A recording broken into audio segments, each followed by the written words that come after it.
At the end of the last episode, the Olympic athletes on Easter Island had made a discovery that could potentially help them stave off the necromancer. Meanwhile, back in South America, Troy Helenov's plane had arrived in Santiago, where he quickly set out in search of toiletries. With no cash on hand back at the island, he was forced to bring and barter with the only valuables he had, his family's Fabergé eggs. These were really bottom-of-the-barrel stuff.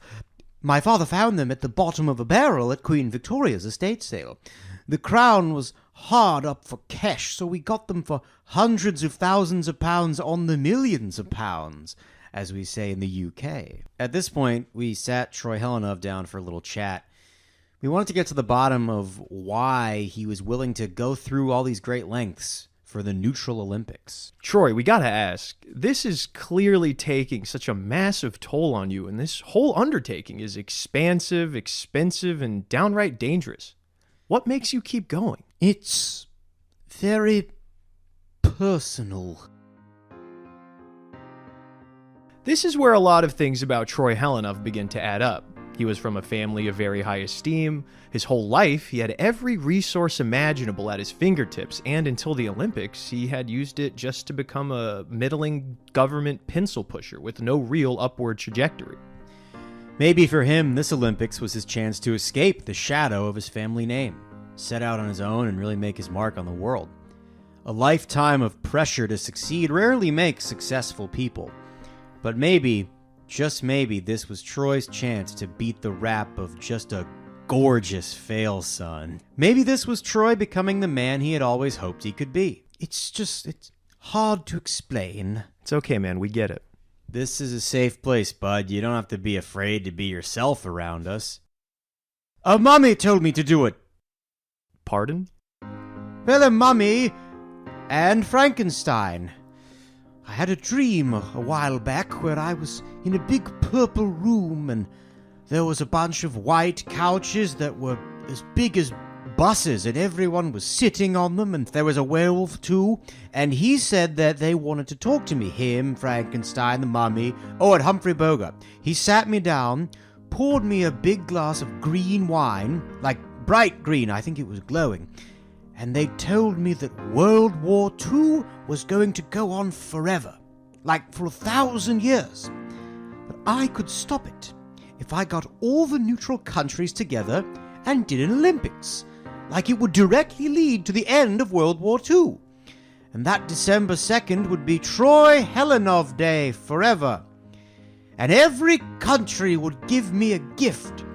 Germany would give me a car. Italy would give me a big-ass island. America would hook me up with an enormous cow that would live for like 25 to 50 years. So I woke up and was like, yeah, I'm absolutely going to do that. That's it? Yup. This isn't like a way for you to make your family proud or fulfill a secret, desperate need to make a name for yourself? No, God, no. I never think about that stuff. I just want that huge-ass cow and a German car. So, armed with a satchel of priceless heirlooms, Troy went to Oevid Dirties. This is one of those rare situations where it's actually so low stakes that I don't know how to help you. Do you need me to help you build a highway? With no help from the government, Troy went to the market to try and haggle the Fabergé eggs for toilet paper, but the eggs were deemed worthless. But there was one place in Chile that might appreciate his eggs. The traveling egg merchant. Please enter and splay your bounty. Bishop Emeritus Carlos Tuisix was the acting archbishop of the Chilean diocese, since the other archbishops had all died throughout the war. Not from war, it was all very mysterious, like poisonings and falling off stuff. The OSS had a bug inside one of the Fabergé eggs, and it recorded the interaction as the Bishop Emeritus put Troy Helenov squarely in his sights. Bishop Tuisix, I am in desperate need of your help.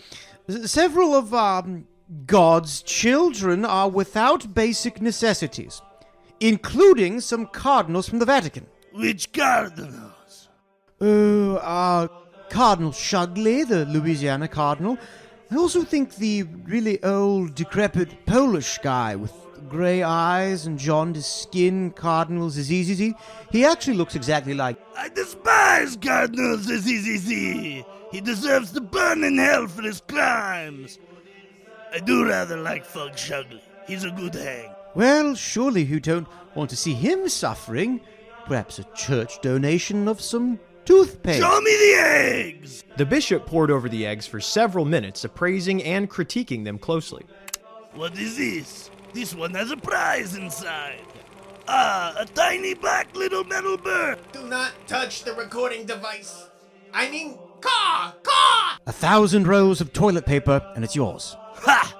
You must think I'm one of the dead bishops who would buy anything from some street vendor because they were so attracted to the urchins. You can have this other egg. Look, it has an array of emeralds around it that look like a monk's tonsure. You think the Catholic Church is hard up for emeralds, boy? No, I will give you what you seek, but I will require something on top of the eggs. A chicken, if you will. Something juicy with thighs and breasts. The next morning, with more than enough toiletries secured, Troy Helenov made a meeting with the Chilean president. How did it go with selling the eggs? Did you get the toiletries? Yes, dance for me. Very good. Yes, Oharu. A peek of the bare shoulders. Yes, good. Cry if you must, but your tears will only fuel the flames of my passion. It was fine. Yeah, no problem. I got more than enough supplies for the Olympians. Oh, great. Then I'll charter you a play. Speaking of which, I had an Olympics question for you. All right. You know, I am the president of Chile. I can't just meet every day to talk about the Olympics. There's a horrible mudslide in northern Chile. Tons of deaths. Yeah, sure, whatever. So, the Olympics. Why isn't Chile there? That's a very interesting question. You know, logistically, the opportunities... A great orator once said, fuck it. I don't feel like lying anymore. We're not coming. What? Why? The Olympics are a terrible deal for the host country. We gave you our land. It's on Easter Island. We paid to build all the facilities. You didn't build any of it, we built all of it. And the people don't see any of the revenue. There is no revenue, I'm selling my eggs. Hold on a second, time out. This was supposed to be a monologue. Could the other character stop interjecting? Our bad, please continue. This was a really hard sell for the rest of my government. And we only said yes for the same reason anyone says yes to this shit. You said we were gonna meet celebrities. Is Jesse Owens coming? Are the Three Stooges coming? No. I'll tell you what. Go tell the people of Easter Island, the Rapa Nui, that they're the Olympic team. They'll be our contribution. Actually, as I recall, the host nation does get to pick an event to be in the Olympics, so ask them what they want to do, and we'll give you a lift when it's over. Oh, will you? For an egg. The one with the emerald monk's haircut. The next night, Troy Helenov got on a red-eye 14-hour flight to Easter Island from Santiago. He arrived on morning 6 of the Olympics. He had been gone for 3 days and returned to... chaos. The party had been going for 72 hours. Troy saw it from the plane as they circled the landing strip. There were bodies lying in the Coliseum, and Troy feared the worst, until they stood up and started firing at him. These were not bullets. The plane was getting hit by surface-to-air champagne corks. The Olympians had become convinced that the necromancer was allergic to parties and would not attack them as long as they were partying. And a whole day passed without a necromancer attack, or any Olympic events, but it had worked up to that point, so they kept it going. When Troy landed, he saw the exhausted, lingering vestiges of a very particular type of party, not dissimilar to the one that Troy had suffered through at the hands of Bishop Tuisix. William, what the hell is going on? So short version is we figured out that for whatever reason, the necromancer won't attack us if we've been partying. So we've been partying for like 3 days. How? Oh, I can't tell if this is the drunkest or the most hungover I ever been. Does anyone want me to throw it in their mouth? What? You? Oh, sorry. Hi, Troy. Yeah, we've been doing that. Having already done the Beer Olympics as an excuse for partying, William Nilliam was out of ideas as the temporary head of the party planning committee, so he let the Vatican be in charge. Good morning, y'all! Geisha makeup, take it off! This is just marshmallow fluff residue. We made human s'mores last night. Well, go shower it off. I have all the shampoo and toilet paper and toothpaste we could need. Well, golly gee, boss, that's phenomenal. We are out of food. What do you mean we're out of food?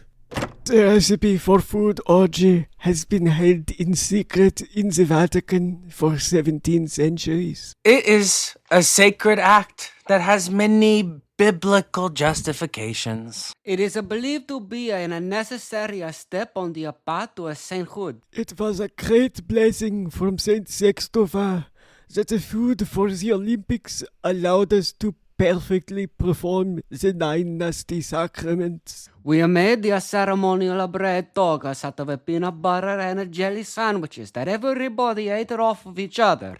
And the whole time everybody was stomping around in a big pleasure pit full of grapes, making the blood of Christ. That's unimaginably horrific. I can't believe that's what you did with our food. Oh, no, that was just the warm-up. This is what we do in the lobby of the food orgy. It's not exactly clear, based on the conflicting and hallucinatory accounts we have, what exactly the 9 nasty sacraments are, but we know some of them. A massive tarp that had previously been the medical tent was used for a big olive oil slip and slide called the Uncto Captionum, Latin for grease trap. The slip and slide ran down into a big pillow fort with 50 people in it. It was the largest but least disgusting of the acts we know about. We took the time room to the Vatican archives and found a scroll detailing the actions that was written by Cardinals Azizi and Cardinal Shugley. Aquinas teaches us there must always be a cardinal strapped to a wheel of cheese getting pushed around the party. Additionally, you squirt the line on yourself in mustard every time you successfully bang a guy. You know, the 5th nasty sacrament is a crawfish boil. We boil up a bunch of crawfish and corn cobs and potatoes, and a naked guy lays on the table, sushi lady style. And then when it's ready, we pour the boiling hot crawfish on the guy, and everyone has to eat it off him before, he gets the 2nd degree or 3rd degree burns and suffocates, whichever happens first. The 6th nasty sacrament can only be accomplished with a whole turkey and enough men for a game of rugby. This game, however, is only played with mouths. The rest of the scroll is unreadable, covered in a mixture of fudge and Vaseline that the Vatican had a name for. It roughly translates from Latin as Saint Teresa's Menses. The most comprehensive account of the orgy comes from the very unfortunate Charlie Pussy. We spoke to Charlie Pussy a day after it happened to get his very raw reaction. Oh, jeez. Oh, ow. Focus, you fool. Okay. The OSS wanted me to tail all the Vatican guys to see if we could use them to assassinate the Pope and do a Vatican coup. But I wasn't allowed in the food orgy because I was born without butt cheeks. I just have 2 knees back there. Earl Nass told Charlie Pussy to get in there by any means necessary, so he disguised himself as a big nutcracker. His cover worked for a few minutes until he was picked up. I closed my eyes, but I heard Cardinal Badragon from Spain talking about how this nutcracker would be perfect for his new line of gigantic novelty sex idols. And then they tried to see who could fit me in their ass. After a couple minutes of this, Charlie broke cover. I said, "That's enough! I'm a real boy!" But they couldn't hear me because I was deep in something. Then they took me out and I said it again and they said, "We know." To compensate Charlie for his service, Charlie was not allowed to leave, but was the center of an erotic game designed to cheer him up. They did fish in a barrel, but not like the boys at the Citadel. They were in the barrel this time, and they made me the fisherman, but also I was dressed as Cupid. I had a bunch of little needles with a liquid aphrodisiac on them called Christ's Sweat, and I shot them as they flopped around in a foam pit made out of all of our orange juice and milk. This sounds somewhat scary, Charlie. It was empowering and helped me recover from my school days trauma. Everything after that was really traumatic, though, and I blacked it out. Most of this information was relayed in hazy, jizz-drenched half-memories to Troy Helenov when he returned to the island. And so we are lined up and did that to every single beach. It took hours. And that's all I remember. It's a good story, very fun. Oh dear. Well, we can survive off the island's bananas for now while we think of a solution. Maybe, but absolutely not. The ninth Natty sacrament is the big banana. So we took all of the bananas on the island, threw the food part out, and combined all the peels into a big mega peel, and put a Cardinal Snippy inside of it. And then we ceremonially pretend we are all the Virgin Mary giving birth to the big banana. Then we bite into Cardinal Sniffy 900 times. Nya, nya, nya, nya. Thank you, everyone, for telling us all the details that you remember. I'm going to go cry and dig through the trash for food. I'll herd everybody up and get them to the bunks for 8-hour nap time. William, I need some good news. Please tell me that while I was gone, you figured out what to do with the dead bodies. Oh, boss, I absolutely nailed it. After I dragged all them bodies out of the pool, I sat down and really thought about the best place for these bodies to go. The criteria I landed on was it needed to be in a single area where I could lay them out one by one so they wouldn't be on top of each other. And the bodies are pretty messed up by this point, so I thought it would be helpful if I could cover them with something so people wouldn't have to look at them. And then I thought about how they all had, individual belongings, like stuff in their pockets, and I figured their families would want that, so a little place to put them would be nice too. And wouldn't you know it? Why are there dead bodies in all of our beds? Oh. Due to the fact that they were now completely contaminated by decomposing corpses, the living quarters were deemed uninhabitable. So now the exhausted, hungover athletes had no place to sleep. Troy gave them all a toothbrush in exchange for cleaning the corpse-soiled bedsheets and went off to Hangaroa to find food. Welcome back to Hangin' Roa, Easter Island's #1 morning news show. I'm Easter Tom. And I'm Easter Bob. We have a special guest today. He looks tired, scared, and desperate. It's Troy Helenov from the Olympics. Boo button! Troy, how you feeling? Does it make you feel bad that our listeners are reveling in your misery? It does sting a bit.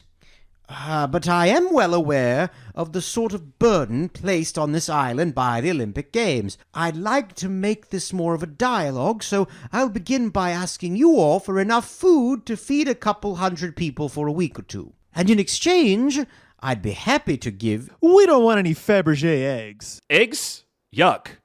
We want you to answer our questions 3. Questions 3. 3 questions. That's quite fair. Great. Question 1. What's your body count, bro? Are you saying how many people have died in this Olympics? Nope. How many people have you fucked? Let me see. Margie, Mrs. Dowell, the Frederick twins carry the 4.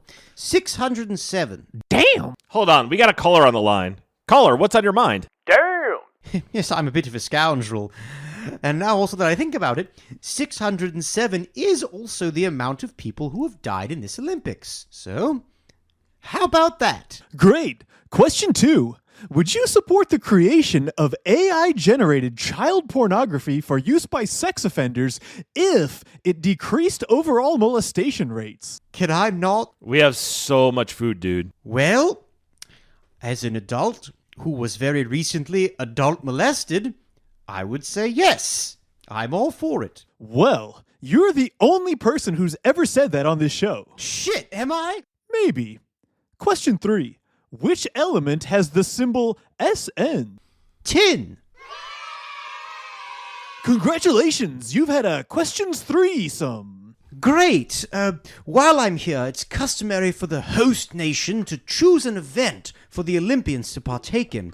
Are there any popular sports or pastimes that the people of Hangaroa participate in? Oh, yeah. Big time. 4 hours later, a few Olympians participated in the long-standing sacred Hangaroan sport, the sail 3,000 miles in one direction. The Tinchy Winchy twins were the first boats out of the harbor, followed by the 3 other boats from San Marino, piloted by the Venezarina twins, the Coors Light Andy twins, and the Fora brothers. They were all adopted, For some reason, the landlocked San Marino was convinced that this was their best shot at a gold medal, so they sent all their athletes, while Ireland, Yemen, and Turkey all sent boats with their most expendable athletes. The Vatican sent a boat with the Scarecrow on it, and it went 1 mile, which is pretty far. The San Marinians jumped out to a huge lead. 17 hours later, and roughly 200 miles from shore, the committee received a single, brief transmission from the Tinchy Winchy twins. Hey, wait a second! They were never seen again. With 2 whole days of food secured, the games were set to resume the next morning, following a tasteful and respectful midnight vigil for the San Marino team, who probably were not dead yet, but people were playing the percentages. Everyone was there except the Vatican, who held a counter vigil across the street that was basically a play about the Tinchy Winchy twins' new life in hell.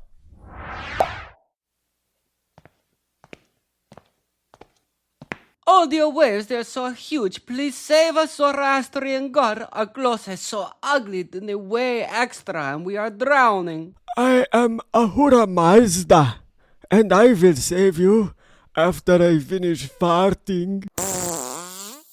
What's up, y'all? I'm the devil, and I'm taking y'all to hell because y'all are fat. No! That applause is from the vigil across the street. They all turned and clapped. Greco-Roman wrestling was the first event of day 7. And seeing as all the athletes were really starting to hate each other, everyone was really looking forward to this one. The Vatican athletes were the heavy favorites. Grappling, grabbing, and groping was second nature to them, so gold was a foregone conclusion. And Arapia Vici wins. That's a 1-round submission from Ireland's Lirio Dennis, who is visibly uncomfortable fighting a man with an erection. You wouldn't last a minute in AAA ball, Eglert. The pants are tight but soft, and they have, in the back, we used to call it the wife seam, and it rides up, straight up, to the prostate. We're here with Arapia Vici, the favorite to win it all. I was like a water balloon, getting hit with a hammer. Thanks, Tootsie. Aripi, tell us about your special wrestling attire, or lack thereof. Well, in Latin, it's called Acophagus Ellipsion. It means the armor of God. The rest of the competitors showed up wearing the customary wrestling singlets. But this isn't a singlet, it's an oglet. His manhood makes you fearful, because you were made in a jar. But soon they would all be fearful of another competitor. And they squeeze. Arapia Vici of the Vatican collides with Andorran challenger Joan Rivers. Uh-oh, very big hug from you. I don't want to do anything bad. Here, you devil, taste my armpit. Oh, okay.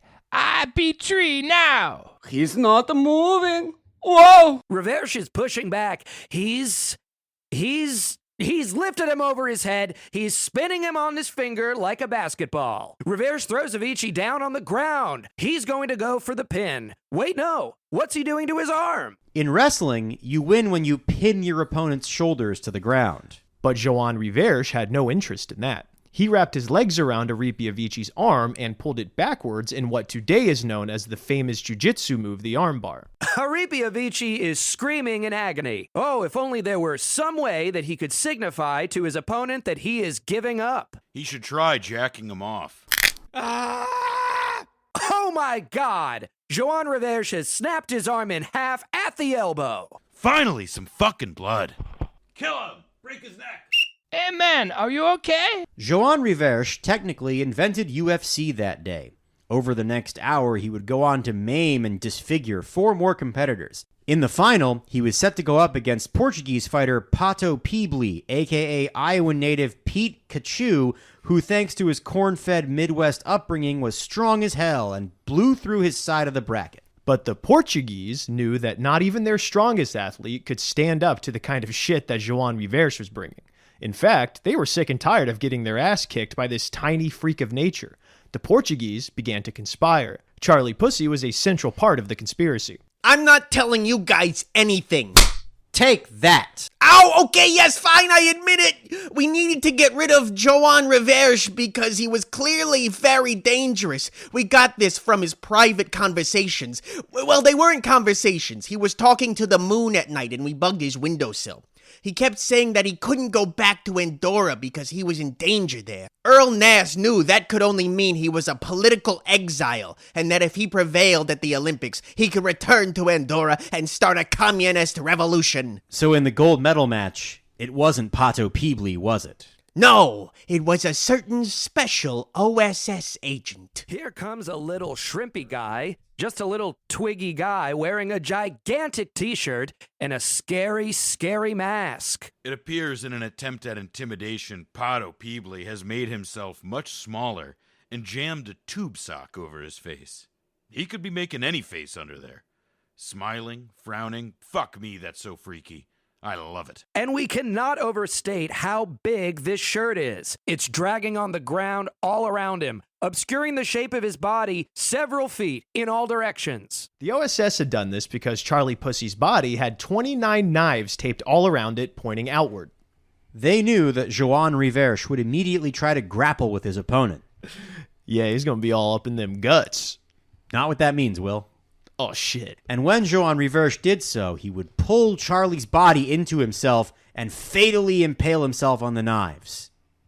Will, your line? Sorry, I've been sending all up in them guts to a lot of people, so I have to send apology texts. But it was a foolproof plan by the OSS. It was not foolproof. No, it was not. It went horribly. Before Charlie could step in the cage, Rico Hispanico, who had been in the bathroom for the last half hour and had missed the meeting about the sabotage, ran out to see his fellow countrymen about to compete for the gold and... Let's go, brother, you got this! Good luck, piggyback! No, piggyback!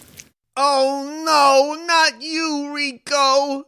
It was your birthday yesterday! Ooh, it appears we have a piggyback-related fatality. I've seen too many of those. Never gets easier. So Joan Reverche wins a very somber gold medal here in wrestling. One dead competitor in a competition is still far below the average so far, but it is still tragic nonetheless. When we return from break, Tootsie will teach me about the birds and the bees, and after that, sexual intercourse. The rest of the day was packed with exciting events, and boy, you better believe me, things got wacky.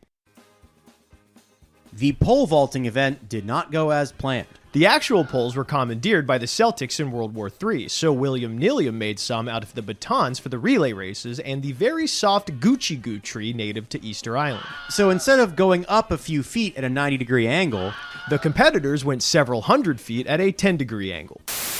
Next was the 100-meter breaststroke, where the official world record was shattered by more than 10 seconds by Fug Shugley. Until, upon further review, it was discovered that Shugley just swam to the bottom of the pool and waited 15 seconds before resurfacing, pretending that he had just swam the length of the pool and back. Not wanting to kill the momentum of not having anybody die in an event, they just gave Fug a slap on the wrist, shoulder, and dick, and made him promise not to do it again. After was the 400-meter relay, where, unfortunately, the not having anybody die streak was broken at 1. Thanks to William Nilliam, all of the batons were indisposed except for one. So the race quickly dissolved into a giant game of... Well, it was called Smear the Queer when we were kids, but that is offensive and not how we roll at a closer look. So we will use the period-accurate name they had back then. Oh my god, nope, Smear the Queer it is. Holy shit. And as bad as that was, things were about to get a whole lot worse. As I looked out over the couple hundred-person game of the monkey, I thought, well, gosh, I hope nobody uses this time to strike. And that's when the necromancer of Easter Island decided to strike. Everyone stop! Look, it's the necromancer! Rise! Rise!